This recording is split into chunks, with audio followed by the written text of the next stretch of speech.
Association আমরা একটা বানিয়েছি। এটা আমরা সিপাহীজলা ডিস্ট্রিক্টের সবাইকে নিয়ে জল জীবন মিশনের প্রজেক্টটা নিয়ে ডিডব্লিউএসএ বেসিক্যালি আমরা লাস্ট ডেতেও আমরা এক্সিকিউটিভ স্যারকে আমরা ডেপুটেশন দিয়ে এসেছিলাম। আজকে আমরা ডিএম স্যারের কাছে এসেছি, ডেপুটেশন জমা দিয়েছি। জল জীবন মিশনে আমরা কাজ লাস্ট 2 ইয়ার্স ধরে করছি এবং অনেক কাজ 95% শেষ হয়ে গেছে, 100% শেষ হয়ে গেছে। তার পেমেন্ট এখনও পর্যন্ত পাইনি। আমরা মার্কেটে আমাদের প্রায় 270 থেকে 300 চেয়ার মতো আমাদের পেন্ডিং আছে শুধু ফর সিপাহীজলা ডিস্ট্রিক্টের জন্য। এবং এতে আমাদের ছোট ছোট কন্ট্রাক্টর ভাইরাও আছে যারা তারাও এফেক্টেড, তারাও অনেক কষ্ট করে অনেক ফান্ড নিয়ে তারা কাজ শুরু করেছিল, তারাও একজন সুসাইড করার মতো পজিশনের মধ্যে চলে যাচ্ছে এবং তারা বাড়ির মা বোনেদের গয়না বন্ধক রেখে দিয়ে পর্যন্ত তারা টাকা নিয়ে এসেছিলো। সেই টাকা আমরা এখনও পর্যন্ত তারাও জমা দিতে পারেনি। তাতে মার্কেটের পাওনাদারেরাও তার বাড়িতে গিয়ে উপস্থিত হচ্ছে এবং তারা বাড়িতেও থাকতে পারছে না। শুধু তাই না, আমাদের কন্ট্রাক্টর অ্যাসোসিয়েশন ভাইদের মধ্যে একজন আছে যারা পরশুদিন উনি হার্ট অ্যাটাকও হয়েছেন, তিনি এখন হসপিটালাইজড আছে। নাম কি?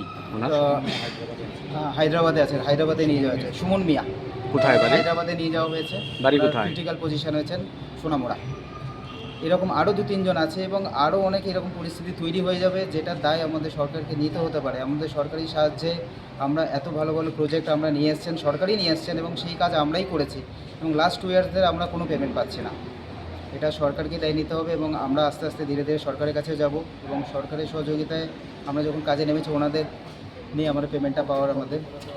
হ্যাঁ, তাহলে ডিস্ট্রিক্ট ম্যাজিস্ট্রেট সিদ্ধার্থ শিব জয়সওয়াল কি মানে জব দিয়েছেন আপনাদেরকে? তো সেটা উপর পর্যন্ত নিয়ে যাওয়ার পুরো চেষ্টা করবেন। আমরা চিফ সেক্রেটারি পর্যন্ত যাব, চিফ মিনিস্টার পর্যন্ত যাব। উনি আমরা সবথেকে সিপাহীজলা ডিস্ট্রিক্ট এমন একটা ডিস্ট্রিক্ট সবথেকে বেশি ভালো কাজ হয়েছে এবং টোটাল ইন্ডিয়ার মধ্যে আমরা প্রাইজ পেয়েছি এখানে সিপাহীজলা ডিস্ট্রিক্ট এবং আমরা কন্ট্রাক্টর অ্যাসোসিয়েশনেই কাজ করেছি, তার জন্য এত ভালো রেজাল্ট হয়েছে। আজকের ডেটে তারাই বেশি ডিপ্রাইভড। আজকের দিনে 300 কোটি টাকা সবথেকে বেশি ফান্ড সিপাহীজলা ডিস্ট্রিক্টে পেন্ডিং হয়ে আছে কাজ বেশি হওয়ার জন্য কিছু কিছু, এবং এটা এফেক্টেড হবে সাধারণ মানুষজনে জল পাবে না। আজকে ট্রিটমেন্ট প্ল্যান চলছে, তাতে কোনো কেমিক্যাল নাই। তো কেমিক্যাল না থাকলে তারা জল ভালো যাবে না, খারাপ হবে। তারা সদ্যজাত ছেলেরা খাবেন, বাচ্চারা খাবেন, তাদের এফেক্টেড হবে, তাদের শরীর খারাপ হবে। মেনটেন্যান্স টোটাল কাজ বন্ধ। যারা পাম্প অপারেটর আছে, যারা আমাদের থ্রু দিয়ে চলে, তারা পাম্প বন্ধ করে দেবে, রিসেন্ট পাম্প বন্ধ করে দেবে, ঘরে ঘরে জল যাওয়া বন্ধ হয়ে যাবে। আমরাও আস্তে আস্তে বাধ্য হব তখন।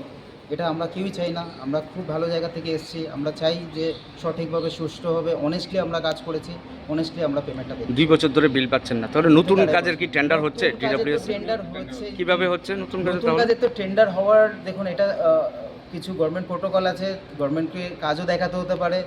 That's none of our business, but এটা ওনাদের পার্ট আছে। আমরাও চাই কাজ, আমরা পড়াশোনা করে এসেছি, গভর্নমেন্ট সার্ভিস না পেয়েও আমরা ইঞ্জিনিয়ারিং হয়েও আমরা চেষ্টা করছি একটা ভালো এন্টারপ্রেনার হিসেবে একটা ব্যবসা করতে চাই। সিপাহীজলা জেলাতে কতজন আছে টোটাল আপনারা? সিপাহীজলাতে আমরা তো আছি 350 জন মতো আছি। আমরা 150 জন